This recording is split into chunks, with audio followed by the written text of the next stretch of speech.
안녕하세요. 한류의 신과 해외 반응을 소개하는 한류클라스TV입니다.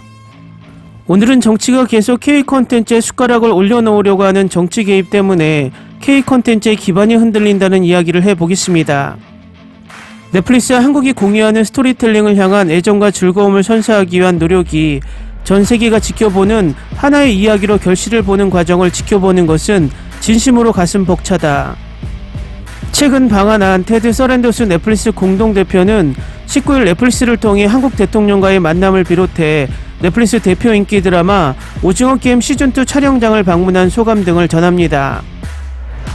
테드 서렌더스 대표는 오징어 게임 2에 대해 거의 압도적인 규모의 세트에서 선보일 새로운 게임들은 한국 콘텐츠만이 가능한 엔터테인먼트 경험을 세계에 선사할 것이라며, 특히 황동혁 감독님의 비전은 현지 시청자를 위한 진정성을 담아내면서 넷플릭스를 통해 새로운 해외 시청자를 발굴해내는 방향을 분명히 보여준다고 말합니다. 그러나 우리나라 언론들은 테드 서런더스가 이정재 배우와 대통령을 만나서 대통령실에서 오찬을 가졌다는 소식을 전하며 넷플릭스가 다시 엄청난 투자를 한 것처럼 가짜 뉴스를 전하고 있습니다. 우리나라 한류의 토대는 과거 김대중 대통령 때 지원은 하되 간섭은 하지 말라라는 원칙으로 한류가 독재시대의 표현의 억압을 벗어나 날개를 달고 뻗어나가기 시작했습니다. 그런데 넷플릭스 CEO는 한국에 지속해서 투자를 하고 있으며 한국을 대표하는 최고의 창작 파트너들과의 동행은 이제 막 걸음마를 시작했다고 생각한다고 말합니다. 또 그는 한국의 차세대 스토리텔러 양성은 넷플릭스의 매우 중요한 사안인 만큼 다양한 창작 분야에서 새로운 인재를 발굴하기 위해서도 꾸준히 노력하고 있다라며 2022년부터 2025년까지 넷플릭스 한국 콘텐츠 5편 중 1편은 신인 작가 감독의 작품이 될 것이라고 말합니다. 그리고 테드 서런더스 대표는 130명 이상의 VFX 아티스트가 몸담은 아일라인 스튜디오도 방문하며 이 스튜디오를 통해 많은 VFX 아티스트들이 넷플릭스 파트너사로 정식 채용되고 한국 창작 업계에서 활약할 것으로 기대한다라고도 말합니다. 이 말은 참 그럴싸하게 들리지만 속을 들여다보면 미국 스타일로 우리나라 콘텐츠 시장을 뿌리까지 장악하려고 하는 의도가 숨어 있습니다. 넷플릭스가 한국 콘텐츠에 투자한 이유는 가능성을 보고 투자한 것이 아니라 다 완성되어 전 세계적으로 인기를 얻고 있을 때 거대 자금으로 숟가락을 올려놓은 것과 같습니다. 넷플릭스가 투자를 해서 K-드라마가 발전하고 알려진 것이 아니라 이미 K-드라마는 아시아에선 독보적인 인기를 구가하고 있었으며 북미와 남미에서도 인기를 얻고 있을 때였습니다. 그런데 우리나라 일부 사람들은 넷플릭스 덕분에 K-드라마가 떴다라고 착각하는 사람들이 많습니다. 물론 오징어 게임의 선곡은 유럽의 우리나라 콘텐츠를 알리는 데 일조한 것은 분명한 것이지만 그것은 시기를 앞당긴 것이지 넷플릭스가 K 콘텐츠를 새싹부터 키워 알린 것이 아닙니다. 반복되는 스토리의 할리우드 창작물의 실증을 느낀 시기에 색다른 양질의 퀄리티의 K-드라마가 나타난 것뿐입니다.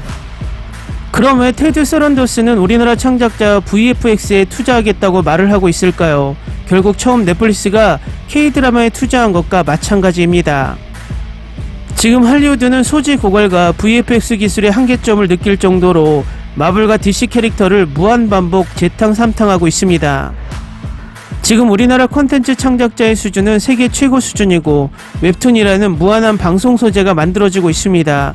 VFX 수준은 승리호, 신과 함께, 외계 플러스인 등으로 세계에서 이미 인정받고 있습니다. 결국 넷플릭스의 목표는 크고 있는 병아리에게 먹이를 주는 게 아니라 다 큰 닭을 고급 먹이로 유혹해서 요리를 하려고 하는 것입니다.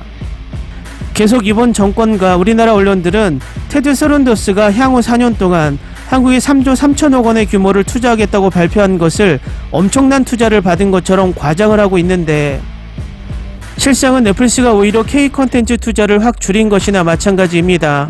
결국 K-드라마 투자는 줄이고 한국의 원촌 소스에 투자해서 싼 값에 그 원작과 VFX 기술을 가지고 미드나 기타 다른 나라 드라마를 만들려는 의도가 있다는 것입니다. 그런데 왜 넷플릭스가 이렇게 국내뿐만 아니라 해외에서도 OTT 독주 체제가 가속화되고 있을까요? 그 이유에 대해서 지금부터 분석해 드리겠습니다. 넷플릭스나 디즈니 플러스 등 글로벌 OTT가 K 콘텐츠의 투자를 증액하는 이유는 확실한 시장을 넓히기 위한 것입니다. 현재 미국과 유럽에는 기존 구독자들이 포화 상태에 있고 시장을 넓히기 위해서는 아시아, 그 중에서 동남아시아를 타겟으로 OTT 간의 경쟁 중인데 동남아시아에서 가장 잘 먹히는 콘텐츠가 바로 K-드라마이기 때문입니다. 그래서 디즈니 플러스는 확실한 타겟을 아시아, 특히 동남아시아로 잡고 K-드라마를 아시아와 동남아시아에만 치중해서 방영한 것입니다. 디즈니 플러스는 자체 콘텐츠를 워낙 제작을 많이 하기 때문에 자칫 넷플릭스처럼 오징어 게임 대박으로 K-드라마가 전 세계적으로 강세를 보이게 되고 디즈니 플러스 콘텐츠가 자리 잡은 유럽과 미국에까지 K-드라마가 우위를 범하는 것을 미리 예방하는 차원으로 많은 제작비를 투자하고도 디즈니 플러스가 K-드라마를 아시아권만 방영하는 근본적인 이유입니다. 결국 넷플릭스 방식을 따라가지 않았기 때문에 디즈니 플러스는 전세계 시청자들로부터 되풀이되는 같은 스토리의 미드와 미 애니 콘텐츠로 식상함을 안겨주며 현재 막대한 적자를 보고 있고, 급기야 캐나다를 시작으로 한국을 비롯한 각국의 오리지널 콘텐츠 제작팀을 해체하고 있으며 OTT 서비스도 손을 뗀다는 소문까지 나돌고 있는 상황입니다. 넷플릭스가 식상한 미국 콘텐츠를 K-드라마라는 대안으로 잘 극복하고 있는 상황인 것과는 반대로 디즈니 플러스는 실패한 결과를 낳고 있습니다. 현재 넷플릭스의 아시아 상위 랭킹이 대부분 한국 드라마로 대부분 오래전부터 한국적 감성을 이해하는 작품들이 확고히 아시아 순위권에 자리 잡고 있습니다. 현재 글로벌 OTT 업체들은 잘 될 것 같은 모든 한국 IP를 가져가는 오리지널 구조를 만들었고, 한국 제작자들은 글로벌 OTT의 외주 업체로 인가공업 업체처럼 특정 마진만 챙겨가는 구조가 되었습니다. 그 이면에는 한국 내에서는 시리즈물이 성공할수록 배우들의 몸값이 올라가기 때문에 제작 비용이 증가할 수밖에 없고 드라마 산업 자체가 글로벌 OTT의 자본력으로 잠식되어 가고 있는 것으로 보면 됩니다. 현재 스튜디오 드래곤과 같은 대기업 제작사도 그러한 점에서 증가하는 비용이 마진 축소로 이어지다 보니 수익이 작아지며 힘겨워하고 있습니다. 국내 콘텐츠 사업 구조상 특히 드라마의 경우 방송을 타야 하기 때문에 광고주의 입김이 강하고, 그 말은 즉 경기가 호황일 때는 광고가 많이 들어와 제작비가 풍족하게 들어오지만 경기가 좋지 않으면 제작사는 증가하는 비용을 부담하는 롤러코스터 타기를 반복한다는 것입니다. 즉 드라마 제작은 국내 경기를 많이 탄다고 볼 수밖에 없고 그만큼 우리나라가 불안한 드라마 시장을 가지고 있다는 것입니다. 국내 드라마 콘텐츠가 국내 경기를 타는 것을 최소한으로 줄이기 위해서는 결국 중국, 일본, 미국 등 외부의 큰 시장을 뚫어야 하는데 중국의 한알령은 아직 풀리고 있지 않고 있고 늘어나는 제작비를 커버하기 위해 어쩔 수 없이 디즈니 플러스, 넷플릭스와 같은 글로벌 OTT에 의존할 수밖에 없다는 것입니다. 인도가 중국만큼 시장이 커지면 대한시장으로 도전해볼 만하지만 아직은 인도의 경제력이 뒷받침해주지 않는 것이 아쉬울 따름입니다. 현재 국내 드라마 시장의 특성은 꼭 인기와 흥행이 수익과 비례하지 않는다는 것입니다. 전지현이 출연했지만 폭망한 드라마 지리산의 경우 많은 제작비를 들이고 흥행에는 실패했지만 판권을 사간 나라들이 많아 제작사인 A스토리는 많은 수익을 남겼습니다.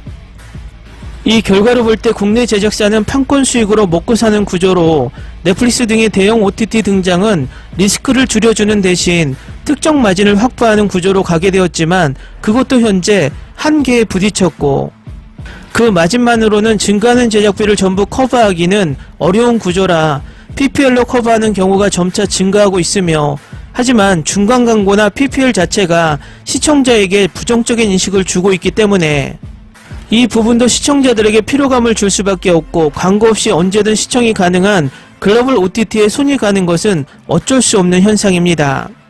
결국 국내 배우들의 늘어나는 몸값은 그 몸값을 감당할 수 있는 OTT들에게 의존할 수밖에 없고 IP는 없이 일정 마진만 챙기는 인가공 외주 업체로 전락한 한국 콘텐츠 산업을 현재의 국내 리스크를 이용해서 글로벌 OTT가 우리의 몫을 다 챙겨가는 것을 무조건 좋다고 볼 수 없는 이유입니다.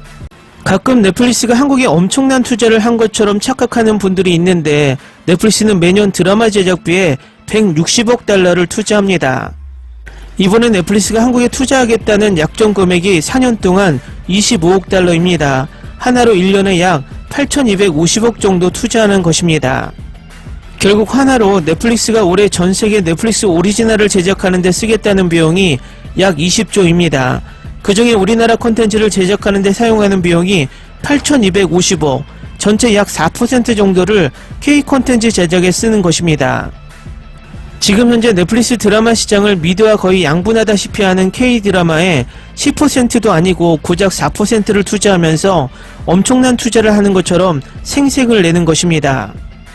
넷플릭스가 그동안 K-드라마의 투자를 매년 2배씩 올리는 이유는 그만큼 투자 대비 엄청난 수익을 가져다 줬기 때문입니다. 그러면 이번에 넷플릭스가 4년간 3조 3천억 원을 투자하겠다는 것은 오히려 지금껏 투자했던 비율을 낮추겠다는 선언과 같습니다. 왜냐 매년 2배씩 올렸던 투자비는 올해만 8천억 원이 넘었습니다. 이 계산으로 따지면 넷플릭스는 내년에 1조 6천억 원을 투자해야 지금까지 투자 비율과 맞습니다. 그런데 우리나라 기자들은 이것이 엄청난 투자를 받은 것처럼 뻥튀기를 하며 그냥 금액으로 3조 3천억을 강조하고 해외 매체에서도 그동안 넷플릭스가 매년 2배씩 K-콘텐츠의 투자 금액을 늘린 것을 무시하고 넷플릭스가 엄청난 금액을 K-콘텐츠에 투자하는 것처럼 기사를 씁니다. 우리나라 기자들이 쓴 가짜 기사를 그대로 베껴서 쓰는 꼴입니다. 진정한 우리나라 기자라면 넷플릭스의 4년간 3조 3천억 원의 투자 발표는 넷플릭스가 우리나라 콘텐츠 투자를 동결했다는 표현으로 기사를 대대적으로 내보냈어야 넷플릭스가 뜨끔했을 것이라는 겁니다. 물론 세계 어느 OTT에서도 K-콘텐츠에 이만큼의 투자를 하는 OTT는 없습니다. 하지만 넷플릭스가 자선사업단체도 아니고 철저하게 투자비 대비 K-콘텐츠가 확실한 수익을 내주기 때문에 그만큼의 투자를 하는 것입니다.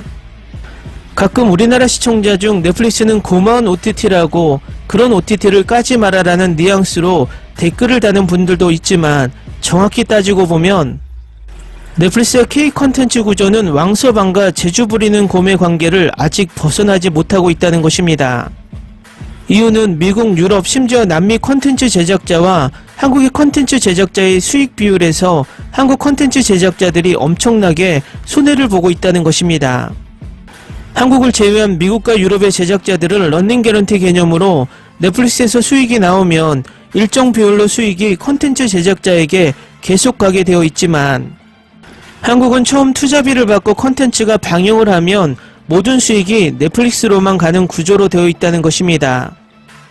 결국 이상한 변호사 우영우를 제작한 A스토리는 초창기 넷플릭스와 계약을 맺고 킹덤 1, 2와 킹덤 아신전을 제작했고 넷플릭스에서 K-좀비 신드롬을 일으켰지만 후에 이 컨텐츠에서 나오는 2차 저작물의 수익까지 모두 넷플릭스가 차지하는 구조를 참지 못하고 결국 이상한 변호사 우영우를 넷플릭스에서 투자받지 않고 국내 투자로 제작해서 방영권만 넷플릭스에 주며 대박이 났습니다. 물론 이상한 변호사 우영우의 2차 제작물의 수익은 모두 A스토리가 가져가게 됐습니다. 이것은 결국 킹덤3 제작이 완전 불투명해진 원인이기도 합니다.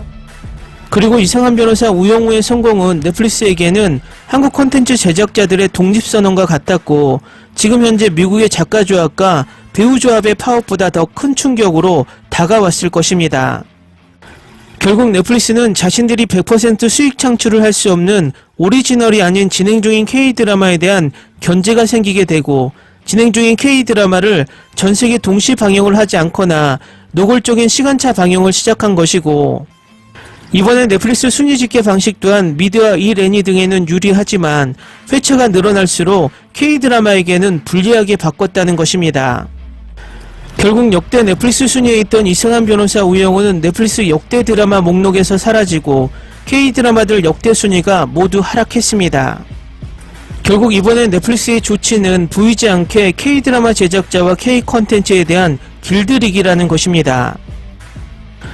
이것은 K-드라마가 수익을 엄청나게 내주고 있지만 넷플릭스의 순위를 K-드라마가 장악을 해서 오히려 권리를 더 주장하고 자신들이 컨트롤할 수 없는 위치에 오르지 못하게 하는 견제도 있다는 것입니다.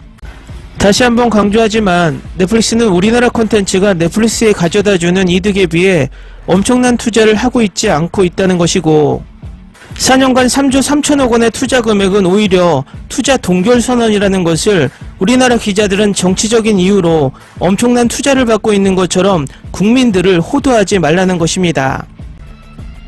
결국 대안은 현재 70%의 K 콘텐츠를 전 세계에 공급하는 넷플릭스의 의존도를 줄이면서 국내 OTT들이 글로벌 OTT로 성장하는 것인데 그 길은 국내 기업만의 힘으로 할 수는 없습니다. 제 개인적인 내피셜이지만 디즈니 플러스가 지금 엄청난 적자에 허덕이고 있기 때문에 자금력이 충분한 국내 대기업에서 디즈니 플러스 OTT가 시장에 나올 때 인수합병하는 식으로 넷플릭스 대한 글로벌 OTT를 만드는 것입니다. 이것도 우리 기업 중 충분한 자금력이 있고 디즈니 플러스가 OTT 시장을 포기할 때만 일어날 수 있는 일이라 그냥 개인적인 희망사항입니다. 재밌게 잘 보셨나요? 여러분의 구독, 좋아요, 댓글, 알람 설정은 컨텐츠 제작에 큰 힘이 됩니다. 그리고 항상 하시는 일마다 대박 나시고 행복하시길 바랍니다.